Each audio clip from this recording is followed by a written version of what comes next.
Guys, welcome to another blog. আশা করি সবাই ভালো আছো আর সবাইকে জানাই শুভ মহালয়ার অনেক অনেক শুভেচ্ছা।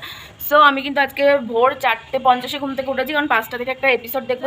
বাংলা মহলে দেখেছি, স্টার জলসাও দেখেছি, দুটো দেখেছি। তো এখন মানে সকাল 8টা।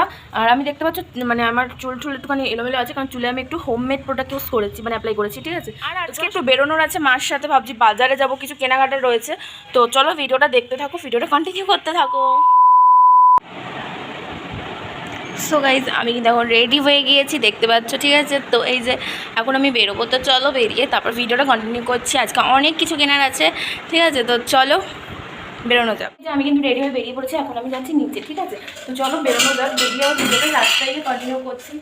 আর এই যে আজকে আমার লুক, তো চলো বেরোনো যাক। আর এই যে আজকে দেখো এই ব্যাগটা নিয়েছি, কারণ অনেক দিন হয়ে গেছে এই ব্যাগটা নেওয়াই হয় না আমার। প্রচুর পার্স রয়েছে, এরকম সিলিং ব্যাগ রয়েছে, কিন্তু আমি ব্যবহার করা হয় না। হ্যাঁ, তো ভাবলাম যে আজকে একটু নিয়ে যাক। তো দেখো আমি কিন্তু রেডি হয়ে বেরিয়ে পড়েছি, আর এখন হয়তো বাবা আসবে, বাবা আসলে তারপর যাবো আমরা, ঠিক আছে। তো তোমাদেরকে তো বললাম এই যে এই ব্যাগটা নিয়েছি, অনেক দিন নেওয়াই হয় না ব্যাগগুলো, যাই হোক। আর বাইরে তো প্রচুর রোদ গাইস, মানে কি বলবো, আবার রোদ শুরু হয়েছে। তো চলো। আরে দেখো দেখো, আমাদের পাড়াতেও কিন্তু পুজোর কাজ অনেকটাই কমপ্লিট হয়ে গেছে। তারপর টোটোই করে চলে গিয়েছিলাম দোকানে। বাট দোকানের সামনে গিয়ে আয়াম তো অবাক, ভাই রে ভাই, একটা জামা কাপড়ের দোকানে ঢোকার জন্য এত লাইন। বাট সত্যি বলতে গাইজ, আমার দেখে মনে হচ্ছিলো ফার্স্টে যে কেরোসিনের লাইন দিয়েছে। তো যাই হোক, একটা খুব ইন্টারেস্টিং ব্যাপার এটা, যে একটা জামা কাপড়ের দোকানে ঢোকার জন্য এত লাইন। তাহলে ভাবতে পারছো দোকানে কত সেল হয়। আমরা তো প্রায় 10:30 নাগাদ গিয়েছিলাম ওই দোকানে, বাট দোকান খুলিনি বলে আরও কিছু পার্সোনাল জিনিস কেনা ছিল, তো সেগুলো কিনে নিয়ে এসেছি। তখনও দেখি গিয়ে দোকান খোলেনি, তখন প্রায় 12:30 বাজে, বাট দোকান খুলতে খুলতে প্রায় 1টা বাজিয়ে দিয়েছে। আর এত লাইন কি আর বলবো, সেটা তো তোমরা ভিডিওতে দেখতেই পাচ্ছ।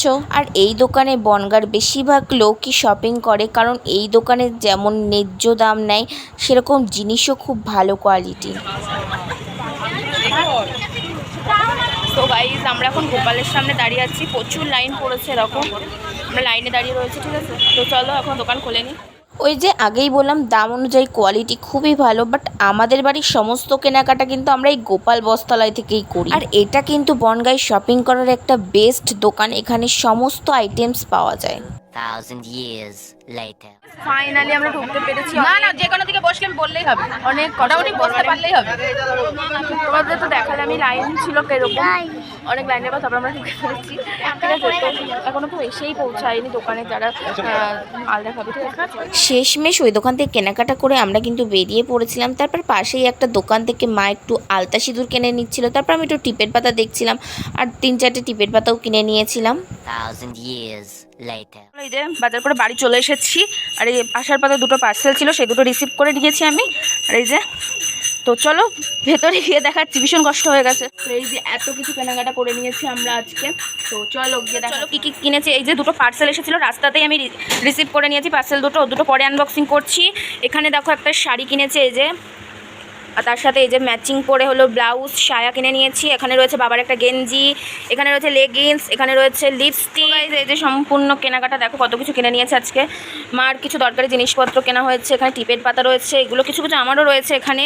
তোমরা তো দেখতেই পেলে যে আজকে বাজারে গিয়ে আমি কত কিছু কিনেছি। তো যাই হোক, তার মধ্যে থেকে একটা কথা বলো যে শাড়ির কালারটা কেমন হয়েছে, কারণ এই কালারের শাড়ি আমি আগে কখনোই পরিনি। দেখিয়ে দিলাম কী কী কিনেছি। এবার চলো যে পার্সেল দুটো হচ্ছে বললাম যে রাস্তা থেকে আমি রিসিভ করেছি, তো সেগুলো চলো একটা আনবক্সিং করি, দেখি পার্সেলগুলো কেমন এসেছে আর কী অর্ডার দিয়েছিলাম আমি। এত টাকা আমি কোথায় পাই গাইস, সব কিছু আজকে তোমাদের সাথে শেয়ার করবো, ঠিক আছে।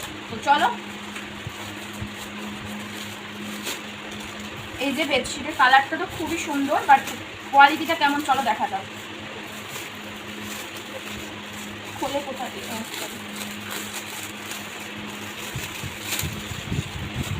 এই যে এটা একদম কটন সেট, তার সাথে দুটো পিলো সেট আছে। দেখো এই যে দুটো পিলো সেট রয়েছে, ঠিক আছে। এই যে দুটো পিলো, আর এই যে বেড কভার কেমন হয়েছে অবশ্যই বলো তোমরা কমেন্টে।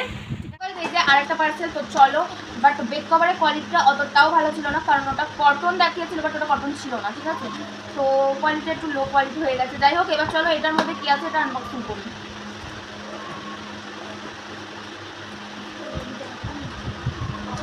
এটা আমার পুরো খুলতে হবে না।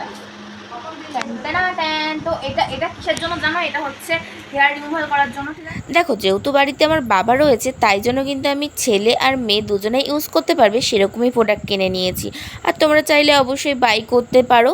এটার দাম একদমই লো প্রাইসের মধ্যে, আর এটা মিশোতে পেয়ে যাবে তোমরা। কিনেছিলাম এই যে সুইস বিউটির একটা ফাউন্ডেশন কিনেছি, দেন এখানে কনসিলার কিনেছি, একটা ফিক্সার কিনেছি, যেগুলো আমার ফুরিয়ে গেছিলো। এই যে এখানে একটা হেয়ার রিমুভাল কিনে নিয়েছে। আর নেল পালিশ দেখো গাইজ, এই যে এখানে তো সবই শুরু, এই যে এখানে 4টে কালার রয়েছে, কেমন লাগছে অবশ্যই বলো। আর এখানে টিপ কিনেছি। এদিকে দেখো একটা ব্লেন্ডার কিনে নিয়েছি আর কিছু সিল্কিং সাইনের পাতা কিনে নিয়েছি, এগুলো আমার হেয়ারে দেওয়ার কাজে লাগে। দেখো, আমার কিন্তু মেকআপ প্রোডাক্ট বেশিরভাগই সব ঘরে ছিল, বাট কিছু কিছু জিনিস একটু কেনার ছিল, যেমন কনসিলার, ফিক্সার, ফাউন্ডেশন। তো এগুলো আমি কিনে নিয়েছিলাম। আর ফাউন্ডেশনটার দাম নিয়েছিল 400 টাকা। এটা কিন্তু সুইস বিউটি, আমি কিন্তু সুইস বিউটি সবসময় ইউজ করি। আচ্ছা, এবার বলো তো তোমরা মেয়েরা কোন প্রোডাক্ট ইউজ করো, মানে কোন কোম্পানির প্রোডাক্ট ইউজ করো? একটু আমাকে প্লিজ কমেন্টে বলে যেও। এবছরের মহালয়ের দিনটা কিন্তু আমার এভাবেই কাটলো, তোমাদের কেমন কাটলো অবশ্যই কিন্তু বলো। আর আজকের ভিডিওটা এখানেই শেষ করছি, দেখা হচ্ছে অন্য কোনো ভিডিওতে। তত সময় সবাই সুস্থ থেকো আর আমার চ্যানেলটা সাবস্ক্রাইব করো। Tata, thanks for watching, love you all.